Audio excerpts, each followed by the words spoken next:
항공, 여행, 호텔. 애플하고 테슬라는 아무튼 강하게 네. 이런 관심을 네. 받고 있는데 그러면 나머지 옛날에 지금- 팡, 뭐 마가 네. 이런 말 많이 했잖아요. 마가하고 팡 좋아하시죠? 이제 국내 투자자분들이 제일 많이 투자한 주식 중에 리스트 10, 탑10 뽑으면 다 들어있습니다. 네. 근데 미국도 마찬가지고요. 어제도 그렇고 다우존스는 떨어져도 나스닥은 오르고요. S&P 500이 떨어져도 나스닥은 올랐습니다. 이유는 5대장, 아까도 말씀드렸던 5대장 애플, 아마존.com, 페이스북, 마이크로소프트, 그리고 알파벳, 구글 이 5개 종목이 조금씩만 올라주면 나스닥 100은 뭐 1, 2% 그냥 갑니다. 근데 얘가 오르면 어디가 또 오르냐? S&P 500도 움직이고요. 다우존스도 움직입니다. 그러다 보니 그럼 이게 과연 시장이 맞는 거야? 쟤네만 오르는 거 아니야? 쟤네가 뭔데 자꾸 올라? 라고 말씀하시는데 얘네들은 실적에 기반해서 주가가 가요. 계속 실적이 우상향하고 있고 주가도 우상향하고 있습니다. 그러니까 우리나라 같은 경우하고 또 비교를 해보면 우리나라 이제 대형주, 대기업들이 매출을 늘려가는 게 한계를 느낀 게 벌써 오래됐죠. 그러니까 예를 들면 뭐 아모레퍼시픽이라든지 삼성전자도 국내 매출은 더 이상 늘리기가 어려운 상태다 보니 네. 해외에서 계속 새로운 걸 찾는데 그렇죠. 국내 시장에서 이제 한계에 봉착하니까 주가가 안 오르는 거죠. 그럼 이제 시장을 튀어서 5천만의 시장하고 뭐 3억짜리 시장, 그러니까 미국의 인구로 비교를 해본다면 거기는 미국 시장만으로도 어느 정도 기본적인 수익이 나는 상태인데 거기서 조금씩만 시장을 넓히면 수익이 크게 나거든요. 거기다가 동일한 기준을 가지고 미국 시장에, 유럽 시장에도 반영하고 아시아 시장에도 반영하고 시장을 계속 키워나갈 수 있는 여력이 있다 보니까 주식도 계속 우상향하는 모습을 보이는 거죠. 계속 침투 또는 확장할 시장이 그만큼 크다. 그러니까 범용성, 글로벌라이제이션으로 뭐 표현을 한다면 할 텐데 범용하게 계속 늘려갈 수 있는 여지가 충분히 있기 때문에 주가가 계속 가고. 근데 국내 주식 같은 경우는 일단 시장이 작고 주식 시장도 상대적으로 작고 그리고 국내 소비 시장도 상대적으로 작기 때문에 어이구 재치력이 떨어졌습니다. 그렇기 때문에 주가가 상승하는데 한계가 있지 않을까 생각을 합니다. 근데 이제 5대장은 여전히 계속 매출이 증가하고 있고 실적이 좋아지는 상황이에요. 다 이유가 있군요. 네. 그냥 거품은 아닙니다. 정말 이유가 있는 거품이라고 하면 또 말이 좀 어폐가 있지만. 그럼 옛날에 그 닷컴 버블? 네. 이거랑 좀 다르게 그때하고는 완전히 다르죠. 좀 다르네요. 제가 닷컴 버블 때가 이제 대학교 4학년 대학원 다닐 때인데 그때는 진짜 거품이었어요. 뭐만 한다고 하면 돈을 막 싸잡아 갖다 줬거든요. 그러니까 저도 그 당시에 학부생이었는데도 어떤 외부의 커뮤니티 활동을 했는데 거기 커뮤니티에서 유치한 돈이 막 1억, 2억 이렇게 됐었어요. 근데 그때는 아무것도 없었죠. 그러니까 실적이라고 내놓은 게 아무것도 없었어요. 서비스 단순히 그냥 온라인 홈페이지? 비전? 비전 이런 거 우린 이렇게 될 겁니다. 만 했지 실적을 낸 게 없거든요. 물건을 팔아서 돈을 남긴 적도 없고 서비스를 팔아서 수익을 낸 적도 없어요. 근데 지금은 아마존 수익 내고 있죠. 애플 얘는 원래부터 수익을 내고 있었고 구글 요즘에 광고 매출이 좀 줄어서 수익이 떨어졌다 해도 여전히 돈을 벌고 있고요. 또 페이스북 아이고 난리 났습니다. 코로나 터져가지고 그 사회적 거리두기 하면서 다 이것만 하는구나. 다 페이스북을 하시는 거죠. 이건 또 단적으로 말씀드리면 제가 이번 코로나가 터지기 전에 페이스북 활동을 제가 하긴 하는데 그렇게 제가 막 강제로 하거나 광고 홍보를 하지 않거든요. 계속 조금씩 이제 그 이웃을 늘려갔는데 네. 3월, 4월 달 어느 날 갑자기 친구 추천이 아니면 친구 요청이 하루에 30건, 40건씩 들어오는 거예요. 100건씩. 근데 대부분 50대, 60대, 40대 이상 분들이 많고요. 그때 느낌이 온 게 이제 40, 50대 분들, 60대 분들이 하시는구나. 페이스북을 하시는구나. 뭐 카톡이야 이제 대부분 1대1이 많으니까. 근데 소셜미디어 같은 경우는 1대 다가 대부분이잖아요. 그러니 그렇게 많은 사람들에게 보여지는 광고는 또 얼마나 많이 늘었을까. 그러면서 페이스북 실적 괜찮겠다. 이게 우리나라만의 특성은 아닐 테니 역시나 실적이 좋게 나온 거죠. 그러니까 다들 페이스북 이제 다 큰 거 아니야? 별로 안 좋아. 연초만 해도 그랬거든요. 네, 그런 얘기 많이. 네. 근데 코로나 덕분에 코로나 수혜주가 됐어요. 엄청난 차이가 났습니다. 최근에 아마 그 페이스북 계속 친구 요청 들어오는 거 보신 분들은 느끼실 거예요. 친구 요청이 왜 이렇게 많지? 이 사람들이 나를 어떻게 알고 들어오지? 주로 저는 그 모르는 외국인 여자.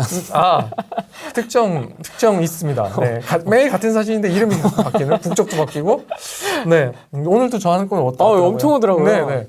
신기했어요. 마이크로소프트 같은 경우에는 정말 정중동으로 성장하는 회사입니다. 이렇게 막 뜨거운 스포트라이트를 받지는 않는데 그냥 이렇게 가는. 그리고 마이크로소프트를 처음에 만들어 설립했던 빌 게이츠는 회사에 대해서는 전혀 신경 안 쓰거든요. 그 파운데이션, 그러니까 자선단체 법인을 만들어서 거기 활동만 하잖아요. 와이프하고 같이. 네. 그리고 전문 경영인이 지금 마이크로소프트를 운영하고 있는데 지금 CEO 분이 오신 다음에 이 주가가 이렇게 날기 시작했던 거예요. 이 개방성을 높이면서 엔지니어들이 스스로 일하게 만들어 놓은 거죠. 근데 그분의 국적이 이제 인도였죠. 인도계 이제 미국인인 거고, 미국이 정말 좋은 게 용광로잖아요. 모든 인종과 문화를 흡수해서 자기 걸로 만들어내는 그런 모습을 제대로 볼 수 있는 게 마이크로소프트가 아닌가 싶고요.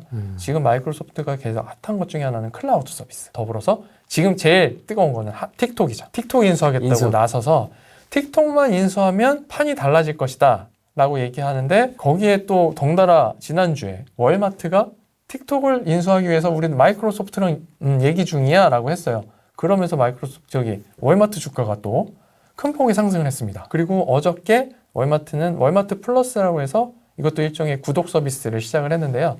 연간 $98를 내면 이제 정해진 규격 안에 상품을 주문하면 무료 배송해주고, 월마트 우리나라도 몇 군데 있는데 미국은 대형 할인 매장에 가시면 주유소가 같이 있는 경우가 되게 많잖아요. 주유할 때 뭐 몇 %씩 할인도 해주고, 네, 그런 서비스를 지금 출시했다고 해서 어제도 주가가 한 6% 가까이 올랐습니다. 넷플릭스는요? 넷플릭스도 정말 수혜자죠. 그러니까 저는 사실 넷플릭스를 이렇게 좋게 보지 않습니다. 이유는? 네, 연말에 구독자 수를 밝혔을 때 미국에서 구독자 수는 이제 더 이상 늘어나기가 어렵겠다 싶었고요. 그 외에 미국을 제외한 글로벌에서의 그 구독자 수가 많이 늘고 있었어요. 근데 이것도 성장세가 어느 정도 꺾였고, 그러니까 웬만큼 볼 사람은 다 본다 라고 봐서 주가가 $400 선에서 더 못 가지 않을까 싶었는데, 얘도 코로나 때문에 다들 집에서 넷플릭스를 보시더라고요. 또 국내 같은 경우는 그 통신사에서 뭐 3개월 무료 서비스를 제공하고 있으니까 많이들 쓰시고요. 네. 근데 재밌는 거는 미국의 어떤 그 브랜드들에 대한 이미지를 재미있게 표현한 것 중에 하나가, 넷플릭스는 채널 돌리다가 아쉬우면 보는 채널, 뭐 이렇게 표현해 놓은 게 있더라고요. 그러니까 돌리다 보면 어쩔 수 없이 그냥 보게 되는, 틀어보면 많이 나오니까. 그 얘기는 뭐냐면 항상 옆에 있다는 거죠. 대체제. 나 뭐 할 때 뭐 하기 싫으면 그러니까 이거 넷플릭스 보지 뭐. 뭐 하다가 뭐 하면 넷플릭스 보지 뭐. 그러면서 구독자가 계속 유지되고 더 늘어나는 추세. 그래서 넷플릭스도 지금 요번 주 저번 주에서 주가가 계속 올라왔죠. 근데 코로나가 저번에 약간 진정 기미를 보이니까 넷플릭스 주가가 빠졌어요. 근데 재확산이 되면서 다시 주가가 올랐고. 그래서 넷플릭스는 개인적으로는 거리를 두고 보시면 어떨까 싶고요. 사실 수익은 계속 올라갈 텐데 원하시는 만큼 안 올라갈 거예요. 이 5대장에 비해서는 안 따라갈 거고요. 그래서 다들 막 빵이랑 마가나 이런 거 말씀드릴 때 넷플릭스를 포함해서 말씀하시는 경우가 있는데, 저는 그래서 넷플릭스는 따로 언급은 잘 안 합니다. 아마존도 있죠, 참. 네. 아마존은 좀... 아마존은 진짜 공룡이죠, 공룡. 그냥 다 쓸어버립니다. 아마존이 쓸고 가면 뒤에 남는 게 아무것도 없어요. 근데 아마존은 계속 그 영역을 확장하고 있고요. 어저께 아마존 주가가 또 제법 올랐습니다. 어제 얼마가 올랐냐면 이 $3,500 하는 주식이 하루에 2% 3% 오른다는 게 쉬운 게 아니거든요. 어제 아마존도 1.4%가 올랐습니다. 이 큰 주식이 지금 $3,499. 400만 원짜리. 얘가 올해 들어와서 400만 원이 된 거예요. 올해 초에 200만 원이었거든요. 240만 원 정도? 그때도 전화로 이제 상담할 때 비싸서 어떻게 사겠냐. 싼 거 보지 마시고요. 확실히 오르는 걸 보시죠. 아마존 추천해 드리겠습니다. 그때 사신 분들은 만세 하실 거고요. 그때 싼 거 찾으셨던 분들. 싼 거 뭐 크루즈. 크루즈, 항공, 여행, 호텔, 카지노. 네.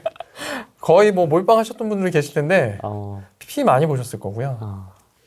안타깝습니다. 그러니까 떨어져서 들어가서 지금 수익이 났다고 자랑하시는 분들도 있는데요. 단기적으로 보면 그럴 수 있죠. 근데 장기적으로 하고자 하는 분들은 그렇게 들어가시면 정말 힘든 상황이라. 되는 놈만 돼요, 사실. 주식시장도. 여기서 된다는 건 실적이 되는 애들만 주가가 올라간다. 그렇게 보시면 돼요. 그러니까 제가 항상 방송에서나 어떤 강연회 때 말씀드리면 실적에 기반해서 종목을 고르시기를 부탁드립니다라고 말씀드립니다. 그러니까 실적을 보고 그 실적으로 기반해서 이후의 실적에 대한 전망을 보고 투자를 하는 거고. 그러니까 사실 주식 가격이라는 거는 미래에 대한 어떤 현금 흐름의 현재화잖아요. 그쵸. 그러니까 미래에 이렇게 오를 거야. 근데 현재 이렇게 좋아. 그리고 향후에도 이렇게 좋을 가능성이 높아 라고 했을 때 주가가 오르는 거고요. 지난 실적이 좋았는데 다음 분기는 우리가 좀 어려울 것 같아 라고 발표하는 기업들은 주가가 빠집니다. 그럴 수밖에 없죠. 현재 코로나19로 인해서 수혜를 많이 봤던 종목 중에 식품업체들이 많이 있거든요.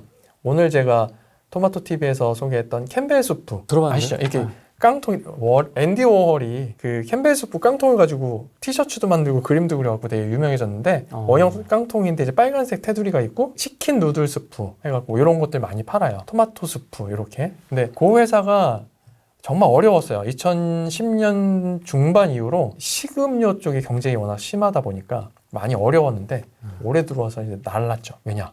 사람들이 밖에 나가서 외식을 하는 걸 꺼리고 집에서 직접 귀찮아도 밥을 해먹기 시작한 거죠. 어디 마트 가서 그냥 계속 쟁여놓고 데펴 먹고 끓여 먹고 그러다 보니까 매출이 상당히 많이 올랐고요. 그러면서 실적이 좋아서 주가가 많이 올라왔는데 다음 분기 실적은 코로나19 때문에 잘 모르겠다. 내일 실적 발표 예정인데요.